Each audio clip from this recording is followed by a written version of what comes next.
Napadaan tayo dito sa flower shop dahil kumuha ko ng lagari. Last maybe pa yung open, si Mrs. yung mag-o-open dito. Kaso naman ang problema, ayan, simula ng walang tigil na malakas at matinding sikat ng araw, umulan na rin sa wakas. Yung aking mga coconut dwarf at saka tanim, masayang masaya ngayon. Malakas yung ulan. Papunta ako ngayon sa Triangle Farmhouse. Bibili ako ng pako.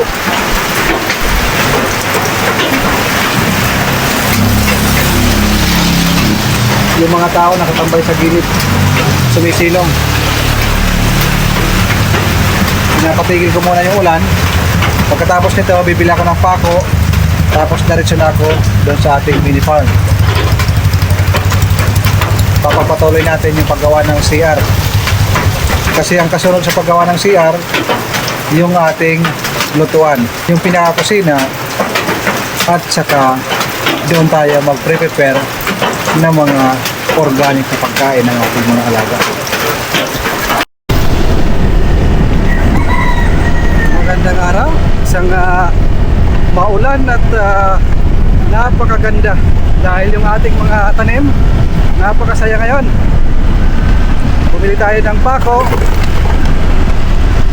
at diretso na tayo sa ating triangle house. Hindi na maalikabok yung ating daanan kasi noong unang mga araw, grabe, umuusok sa alikabok yung ating daanan dahil papunta sa ating triangle house hindi pa ito simento. Sana tumigil na yung ulan para tuloy yung ating trabaho. Yan ang problema dito sa Pilipinas. Minsan napakainit, minsan naman tuloy-tuloy ang ulan. Ayan na, hinampas na tayo ng napakalakas na ulan. Wala tayong masisilungan dito. Let's go, tuloy lang.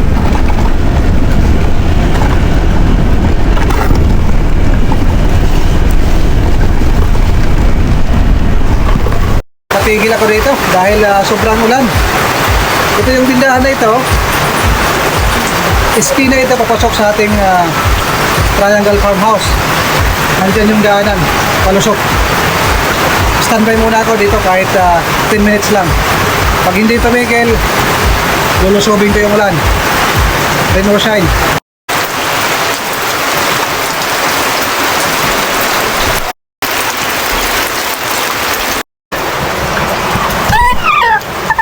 Naglilimlim dito sa may sidecar, yung isang pinahin. Yan ang kagandahan sa native, magaling maglimlim ng kanyang itlog.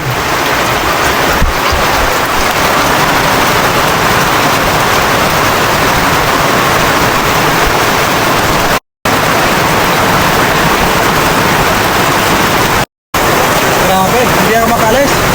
Sobrang lakas ng ulan.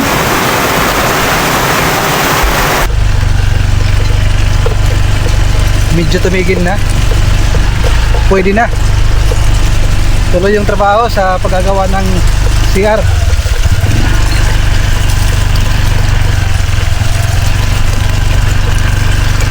Dahan-dahan. Baka dumulas.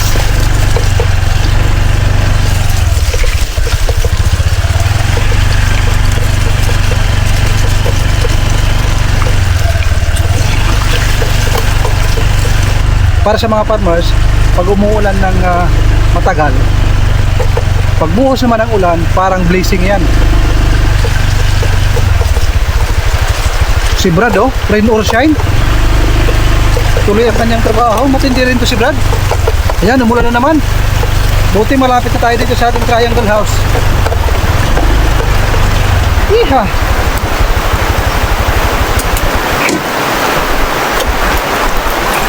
Jigger, come here. I have something for you. Oh my God. Jigger, sister.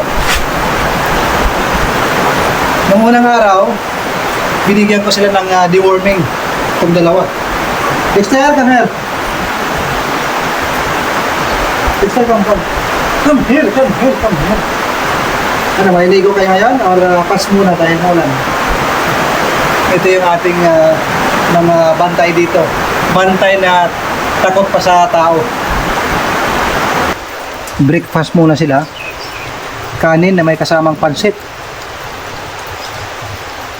Meron din yung konting karne hinimay ko. Puntahan ko muna si Brad. Nandoon sa ating mga native pigs. Kumusta kaya yung ating butas? Ayos din naman. Akala ko na puro na ng tubig. Walang tubig siya. Dito sa part na ito, dito tayo gagawa ng CR. Wow! Tubig lang pala ang kailangan sa ating mga Madre de Agua, oh. Ito parang mamamatay na ito. Pero ngayon, buhay na ulit.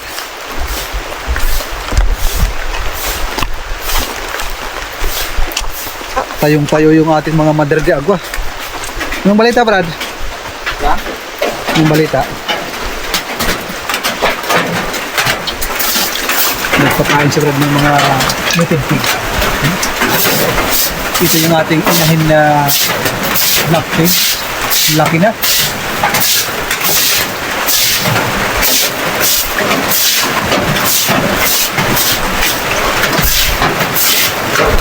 Kape muna tayo. Yeah. Kape. Ito yung sinasabi ko, oh, ganito, oh. Namamatay. Yung pinakita ko doon, katulad din ito. Parang mamamatay. Pero yun, nabuhay. Ito, dito sa taas, nabubuhay. Merong naggumagawa ng, ano dyan sa katabi ng ating lupa, may gumagawa ng bahay-bahayan. Iwan ko kung bahay-bahayan to or para sa manok. Hindi natin naintindihan. Puntahan natin.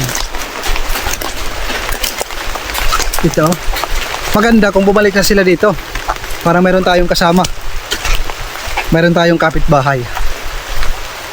Ayan, ito. Gawa sila ng bahay. Ayan. Malapit lang ito. Katabi ng ating lupa. Dito yung yan yung bahay dati na iniwan nila. Sayang nga eh. Maganda sana yun kasi may kuryente.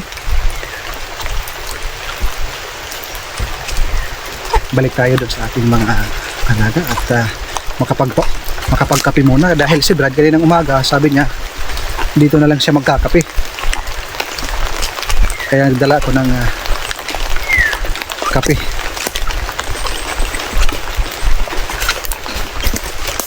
Itong part na ito, nakikita nyo dito, nilinisan. Dito sa part na ito, wala pang linis. Itong space na yan, na wala pang nilinisan, sa akin yan. Pero nang una, nang nagpatanim tayo, sabi ko kay Papa, lahat ng tanim dito muna sa loob. Lalo na yung ating coconut dwarf para sigurado na mapasok sa ating lupa. Kasi mahirap pag isakto na, kasi mahirap na insakto dun sa pagitan. Balang araw pag nagpasukat, mapunta sa kanila. Grabe oh, hindi natin namalayan oh, laki na.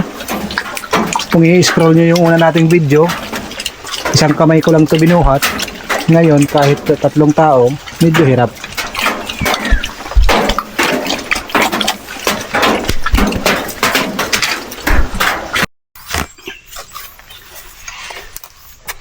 Dahil malapit ito sa CR natin gagawin, tatanggalin muna natin itong mga lakatan kung tawagin. Lilipat natin. Maganda itong paramihin dahil mahal ang kilo nito.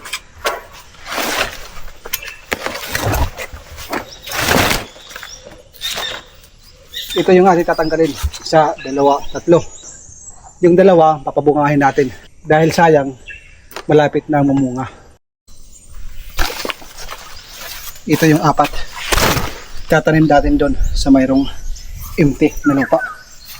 Ito naman yung dalawa. Yung ganito kalaki, mahirap nang ilipat dahil malapit ng bumunga, lalo na ito, mamamatay lang to. Sayang. Papabungahin natin to at katapos bumunga, tatanggalin para dito yung CR.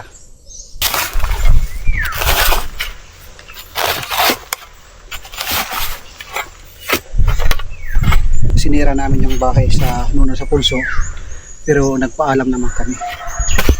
Nandun sila, naghakot dun sa malaking kahoy, dala yung kanilang mga kaldero at kanilang mga kumot. Maganda naman kausap. Sabi ko, pasensyahan na tayo, kailangan namin gumawa ng CR. Yung kanyang hari, walang problema. Sabi niya, walang problema, naiintindihan namin. Meron nga kami hinahanap, baka yung gold bar na iwan nila.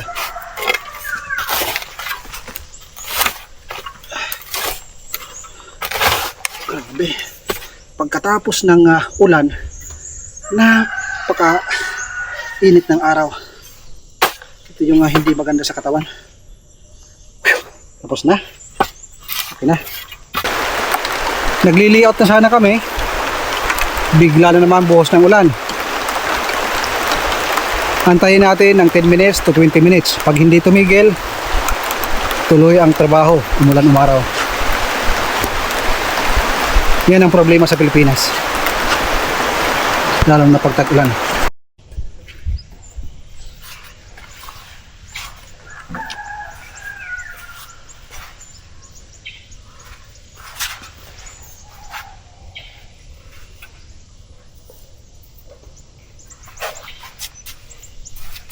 Ito yung pinaka-high-tech na pangsukat.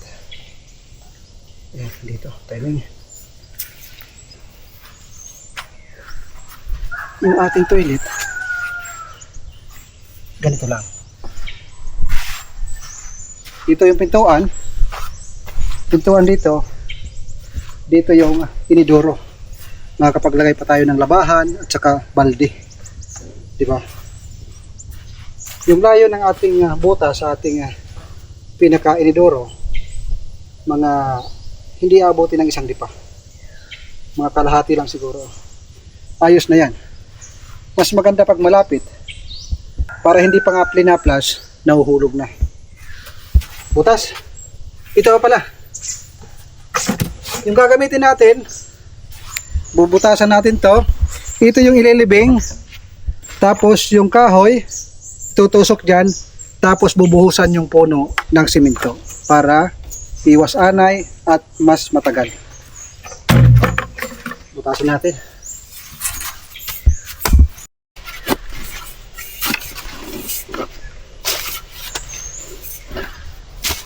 Ayan na, meron ng 4 na butas. Yung kasunod dito, tulad dito, ito yung sample, napasok dyan. Pero bago natin ipasok,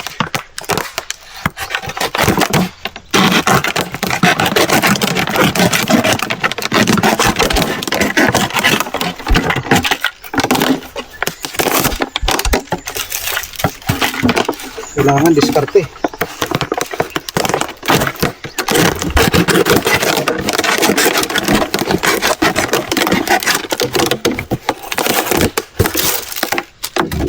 Kaming dalawa ni Brad, pareho kami mga foreman dito. Walang nakakalamang.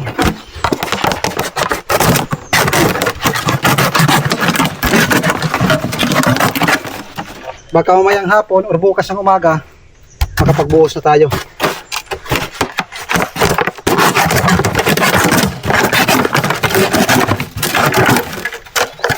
Halatang manginginom ang may-ari nito.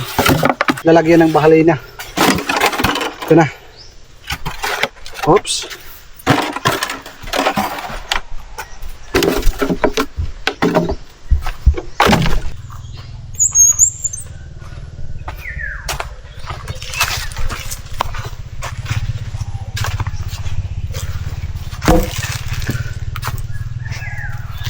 Kung naaalala nyo, nang magpatabas tayo ng kahoy, ito yung mga sanga. Pinatapas ko ng 4x4. Yan. Di ba? Ganda ng poste natin.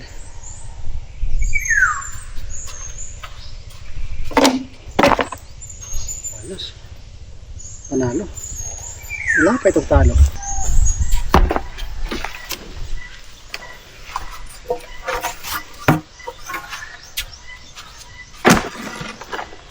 Apat lang na poste, matibay na to.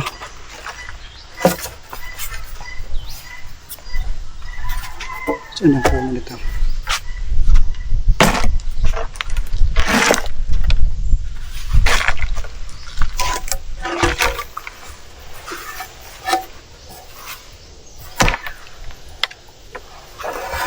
Alright.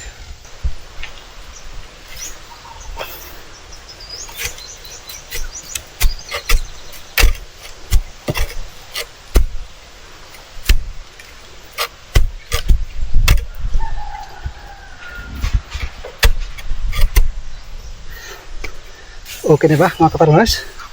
Ito yung aming naitayo. Mag-aalas 10 pa lang. Nagsimula kami mag-aalas 9. Bukas na yung buhos nito. Pati yung puting at saka yung flooring. Tapos abangan natin ng pipe. Sa tingin niyo mga kaparmers, okay na ba para sa mga walang experience? Ngayon medyo umaalog pa yan dahil wala pang maraming brace.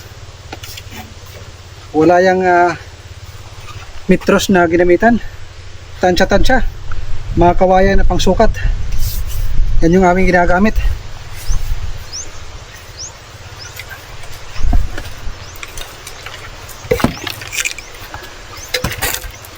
Yung hollow blocks, isang piraso lang paikot.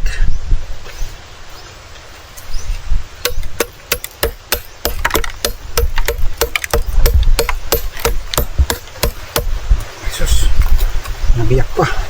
Namiyak.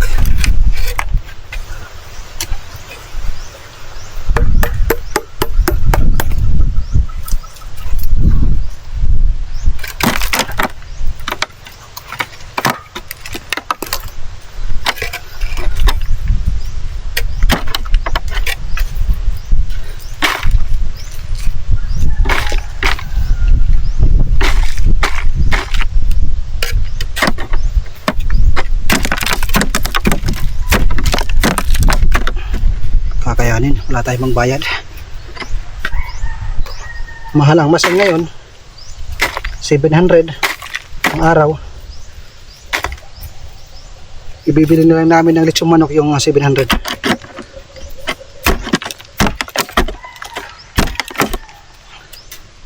Ayan, ito pa. Ayan, patay. Pwede na ito. Pwede nga magdumi sa puno ng saging. Ito pa kaya nga maganda yung ating bubong at mayroon pang flooring, di ba?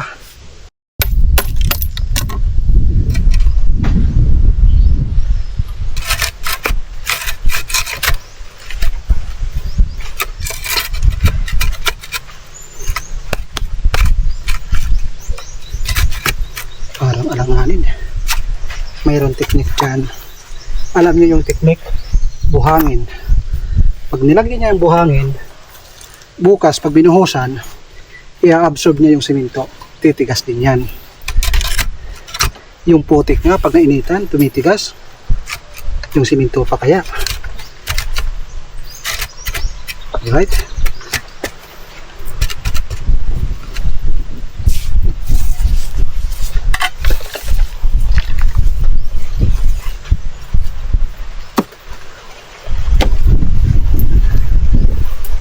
Yung ating layout, yung layout ng ating CR.